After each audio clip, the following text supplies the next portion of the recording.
네, 동대문을 출신 장경태입니다. 먼저 철도공사 사장님께 여쭤보고 싶은데요. BTS 봄날 뮤직비디오 촬영지인 이령역이 60년째 미등기 역사입니다. 많은 전 세계인들이 주목하고 있는 이령역입니다. 문화적으로도 발전시켰으면 좋겠고 또 세계인들이 찾고 싶은 역사가 되었으면 좋겠는데요. 이령역을 너무 무방비 상태로 방치하고 있는 것 같습니다. 이미 2005년도에 철도공사로 전환되면서부터 해야 됐음에도 불구하고 15년이 지난 지금까지도 미등기 역사로 방치하고 있는데 불법 역사 아닙니까?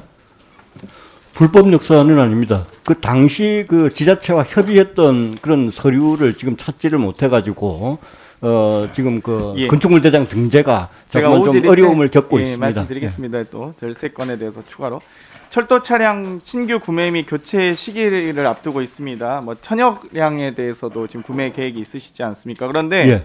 입찰 가격을 살펴보면 예를 들면 이 낙찰업체가 같은 기업이고 기간이 2년밖에 차이 나지 않는데 2015년 전동 차량 한 량당 가격이 19억 6천만 원, 2017년엔 8억 7천만 원입니다. 두 낙찰가 11억이나 차이 나는데 이유가 무엇입니까? 그 실제 경쟁이 치열해지고 그렇게 되면 아무래도 가격이 하락되고 또 그런 실경쟁이 좀 완화되게 되면 다시 가격이 올라가는 그런 그 좀 문제점이 그 반복이 되고 있습니다.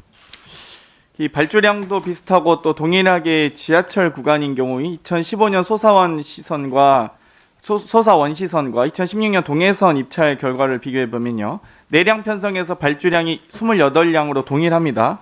그런데 가격이 2015년 소사원 시선은 19억 6천만 원, 2016년 동해선은 15억 6천만 원. 이 같은 업체여도 4억이나 차이가 납니다. 1년밖에 차이가 안 났는데요.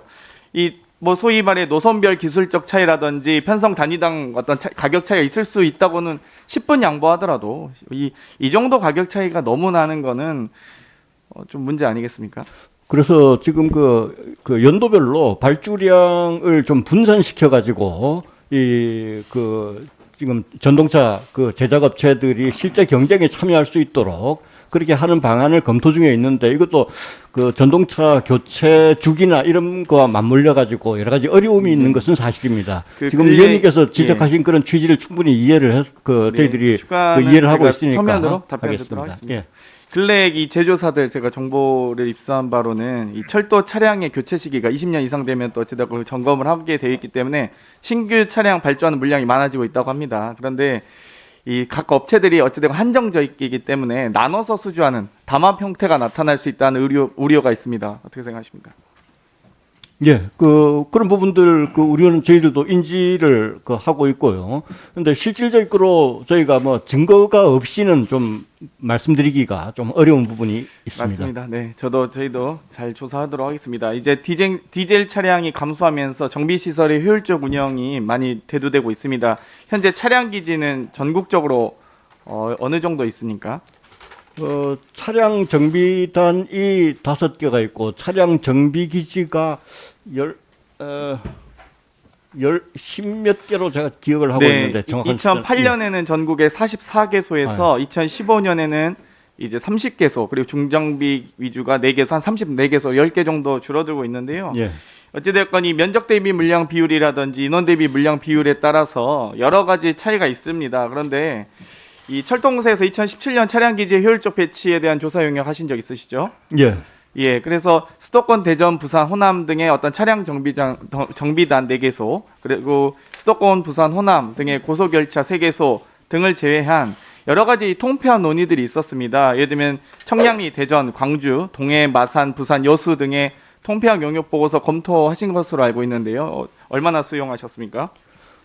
지금 여러 가지 정책 환경이 변화를 많이 하고 있습니다. 실질적으로 저희들 경영 환경의 리스크도 지금 마찬가지 상황이고요. 그래서 저희가 올 하반기까지 철도 차량 정비 역량 확충을 위한 또 별도의 대책을 수립을 하고 있습니다. 그 대책이 수립되는 대로 그 결과를 보고를 드리도록 하겠습니다. 예, 아무래도 이제 디젤 차량 감소 추세도 있고요. 이 정비 시설의 비효율적 경영에 대한 문제 제기가 많습니다. 이미 이 도시를 또 단절하고 발전을 저해하는 요소들로 많이 대두되고 있기 때문에 좀 빠르게 해주셨으면 좋겠습니다. 또 아무래도 친환경 사업 등이 대단히 진행되고 있고요. 실제로도 EMU 차량이라든지 여러 가지 지금 대체 차량들 많이 도입하고 계신데 이 이율 배반적인 것 같거든요. 빨리 도입하자고 하시면서 디젤 차량에 대한 대책들은 발빠르게 움직이고 있지 않은 것 같아서 이제 그런 겁니다. 사실 그 위원님 지적하신 대로 디젤 차량에 대한 정비 수요는 계속 연차별로 감소하고 있고 지금 EMU 차량에 대한 정비 수요는 갑자기 또 늘어나고 있습니다. 그래서 그거에 맞춰서 저희가 정비 역량을 확충하는 것이 필요하겠다 이런 말씀드립니다. 예. 철도공사 현장 직원분들 위험에 노출되어 있습니다. 산업재해 10년 동안 651명이나 발생했습니다. 이 인구 만인율로 따지면 2.176이나 되는데요. 선진국에 비해서는 10배에서 20배까지도 해당하는 수치입니다. 뭐 매년 이 사망 사고가 안 일어났으면 좋겠는데 저도 특히나 저희는 예고된 사고는 살인이다라고 생각하거든요. 그렇기 때문에 그만큼 사망 사건에 대해서는 각별하게 주의를 좀 기울여 주셨으면 좋겠습니다. 이 사유만 봐도 뭐 끼임, 넘어짐, 부딪힘, 맞음, 떨어짐, 절단, 배임, 찔림, 감전, 화상 사유만 봐도 현장에서 안전사고가 또 이 그분들의 이 통증이 느껴질 정도로 이 요소가 정확하고 구체적입니다. 여기에 대해서 이 대책은 있으십니까? 예, 제가 그 사장으로 취임하고부터 가장 그 강조를 했던 것이 안전 문제이고 특히 그 정부에서 지금 산업재해를 그 반으로 줄인다는 그런 정책 목표에 따라서 저희들도 그 투자를 대폭 확충하거나 또 우리 내부적인 매뉴얼을 개선하는 등 여러 가지 그 대책을 추진을 하고 있습니다. 다만 이제 문제가 지금까지 이렇게 한 20, 30년 근무해 오신 분들은 의식이나 이런 그 문화 부분부터 이게 고쳐 나가야 되는데 그런 부분에서는 아직까지 인적인 문제에 대한 어떤 교육이나 이런 부분들은 조금 더 더디게 그 진행이 된다 이런 좀 아쉬움을 가지고 있습니다. 저희가 앞으로 그런 부분에 대해서도 더욱 더 그 신경을 쓰고 그 조치를 하도록 하겠습니다. 국가철도공단 사장님께 좀 여쭤보고 싶은데요. 국유지 관리 관련돼서 좀 무단점유 변상금 375억 중에서 145억 40% 정도가 미수납된 상황입니다. 이 무단점유 면적이 여의도 1.9배에 달하는 정도로 큰데요. 5,475제곱미터 정도 되는데 이 아직도 이 40%나 되는 145억에 대한 미수납 상황에 대해서 좀 적극적으로 수납을 해야 되지 않을까 싶은데요. 예, 적극적으로 수납할 수 있도록 노력을 하겠습니다. 네. 우리 SR 사장님께 여쭤보겠습니다. 이 차량별 실내 설비 차이 고지를 좀 했어야 되는데 이 부분에서 좀 미비해서 소비자 선택권을 침해한 것이 아니냐라는 의견이 있습니다. 먼저 슬라이드 보시면요. SRT 공식 홍보 브로셔 속의 열차 소개 페이지입니다. 이 특실 서비스 중 하나인 항공기형 선반을 명시하고 계신데요. SR 홈페이지 열차 서비스 안내 페이지에도 항공기형 선반으로 특실 서비스를 소개하고 있습니다. 다음 사진 보여주실까요? SRT 특실 사진인데요. 여기 객실 선반이 SR이 홍보했던 항공기식 선반, 즉 열고 닫을 수 있는 밀폐형 선반이 아닌 일반실과 같은 개방형 선반인데요. 어떻게 되신 건가요? 네, 그 SR 발주 차량은 기존 차량의 시설을 보완해서 도입하는 관계로 그 도입 시기에 따라서 차량 내부 설비가 차이가 있습니다. 다만 의원님께서 지적하신 대로 고객의 선택에 혼란을 주지 않도록 홈페이지에 즉시 시정 게시를 하였고요.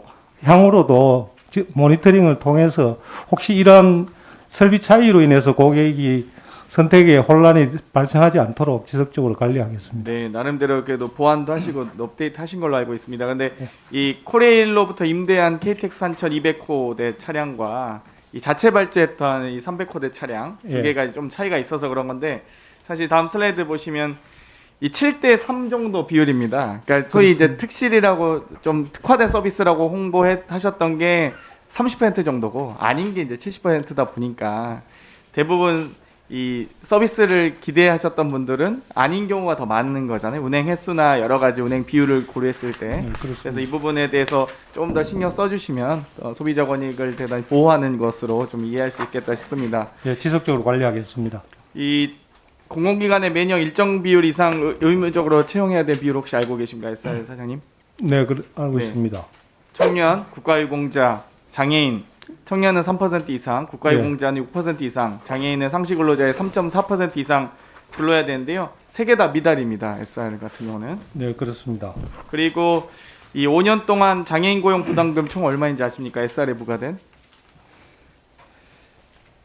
국토부 산하 25개 공공기관 전체에 부과된 금액이 29억인데요. SR만 6억 2,400만 원. 그러니까 SR 혼자서 국토부 산하 기관의 5분의 1의 부담금을 전부 부담하고 계십니다. 네. 이건 너무 많은 수치인데요, 사실. 우리 산하기가 많은데요. 예, 의원님 뭐 심려를 끼쳐드린 점 송구스럽게 생각하고요. 저희들도 채우고자 지속적으로 노력하고 있습니다. 지금도 하반기 채용 계획을 추진 중에 있고요. 하반기 계획이 계획대로 원만히 진행된다면 금년 내에 100%를 달성할 수 있도록 최대한 노력하겠습니다. 그리고 앞으로도 지속적으로 이러한 네. 그 균형 인사 지침에 맞도록 최대한 관심을 가지고 국토부 관리하겠습니다. 산하기관 전체적인 문제입니다. 제가 이건 국토부의 여성과 장애인, 뭐 청년에 대한 고용 비율은 전체적으로 얘기할 거고요. 이 국가철도공단 사장님께 좀 여쭤보겠습니다. 이 철도 통합 무선망 사업, 네, 57개 노선 4,859km 그리고 9,512억의 예산이 투자되고 있습니다. 그런데 여기 입찰 과정에서 너무 이 이통사 3사에게만 집중해서 한 것이 아니냐라는 이 우려가 좀 있습니다. 그래서 예를 들면 2020년 1월 30일에 입찰 공고된 경부고속철도 2단계 구간에서 세개 사업에 대한 이 철도 통합 무선망 구매 설치 입찰권이 있었지 않습니까? 거기에 이 모 중소기업이 1순위로 선정됐는데 갑자기 부정자료 제출 등으로 협상 대상자에서 제외 결정됐습니다. 1심에서는 대상자였다가 1심에서는 아직 심사가 안 끝나서 좀 기다려야 된다 했다가 2심에서 나니까 갑자기 또 그걸 가지고 이 제외하는 이런 좀 저희가 궁금한 부분이 대단히 많은데 이거 조사를 좀 더 하긴 하겠지만 여기에 대해서 혹시 하실 말씀 있으시면 먼저 설명해 주시면 좋을 것 같습니다. 예, 네, 수고하셨습니다. LTER 사업인데요. 실질적으로 저희가 이 맨 처음에 우선 협상 대상자로 된 게 허위 실적으로 해서 저희가 바로 제재를 하려고 했더니 거기서 바로 가처분 신청을 해서 저희가 승소를 했고, 그래서 또 다시 이제 제재를 하려고 했더니 또 가처분 신청을 해서 항소까지 해서 항소도 저희가 8월 말에 승소를 했습니다. 그래서 지금 제재 절차를 지금 밟고 있는 중입니다. 그래서 이달 중으로 제재를 확정할 겁니다.